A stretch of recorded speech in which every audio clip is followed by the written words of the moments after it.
Very good. So, hey everybody, we are here in the lab. We've got Allison and we've got Rob, and today we're going to talk about AI and filmmaking because we're excited for this AI filmmaking trailer jam we're talking about. And just to give a little context, we want to introduce ourselves to say hi and why we're excited about this concept. So, my name is Nate Haskins. My business is Haskins IT, but I'm into film. It's just been a passion of mine for a long time.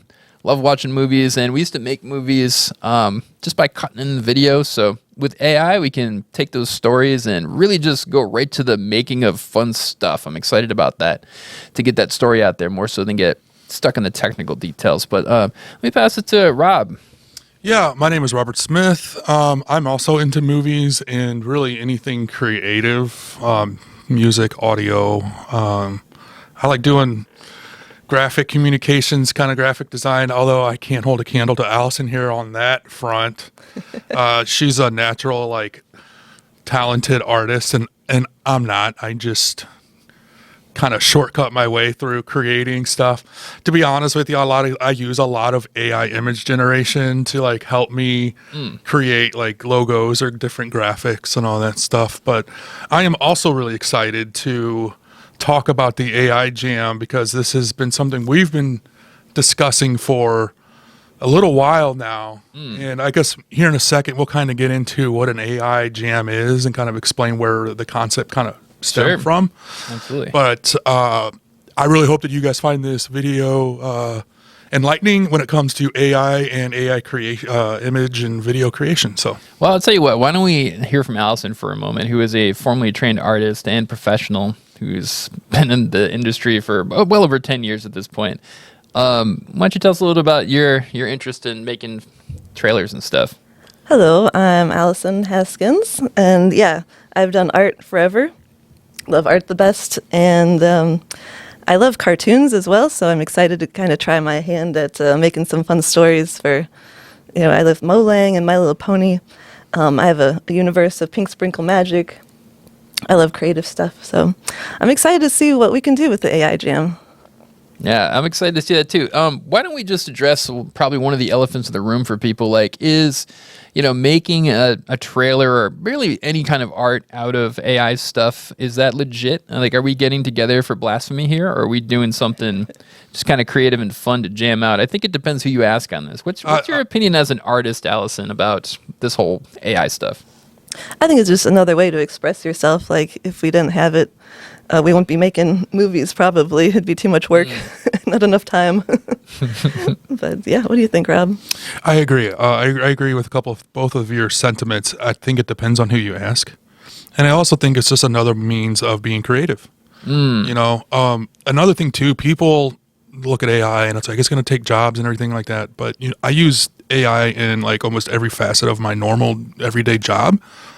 And I've learned a lot from just using AI SEO creation and image creation, and something can be said to putting in the right prompt, right? That prompting is an art form in itself, right? I think that's probably the static that I see in a lot of the commentary about using AI for art and AI for movies, is that I think at a fundamental level, and I don't know how qualified these opinions are, but a lot of people seem to think there's no skill involved with the process of creating content with AI. I think the impression is that you basically tell the computer to do something and it gives you exactly what you want and you're done. Has that been the case for you guys?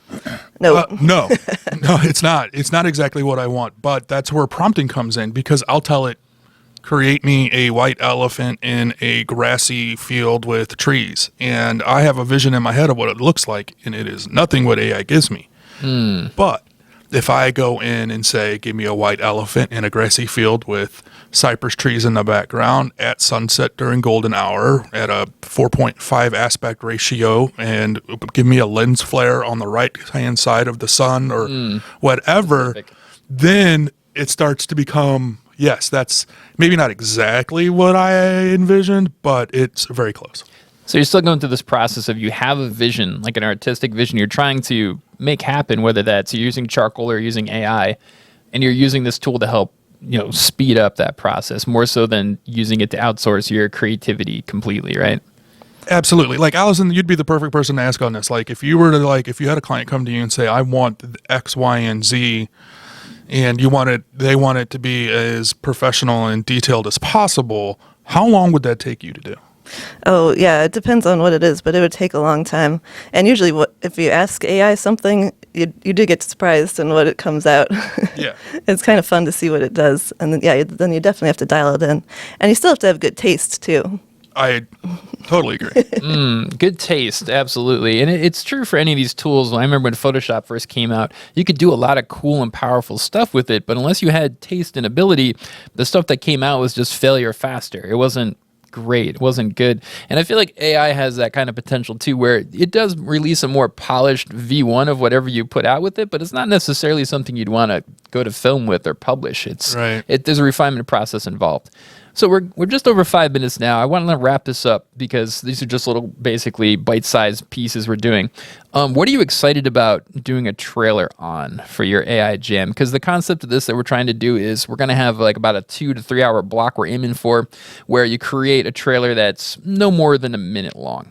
You got any ideas? The first thing that comes to mind is like something horror, but I don't know how well, like you can't really get bloody or violent with it. So I think the trick for that would be like adding suspense. And I think you can do that with like audio and sound effects and all that, or, stuff like that. And, lighting and mood and all that. But I think for me, it's easier for me to do something a little creepy, a little scary in AI or for a trailer than say Allison here, who's probably going to do like My Little Pony or... What are you thinking, Allison? Yeah, probably some. I want to try cartoon stuff. I haven't done a whole lot with that in AI yet, so I'm excited to see what it can do. This is cartoon versus realism, right? Like, yeah, using the AI to produce like an art style. Yeah, got it. I'm excited to see that too. It's going to be really interesting to see what folks come up with this thing. But I'll tell you what, we're going to wrap it up here for now. Again, this is the AI Film Jam we're working on here. I'm Nate, this is Allison, this is Rob, and we're looking forward to talking more about this and seeing you at this jam. Have a great day.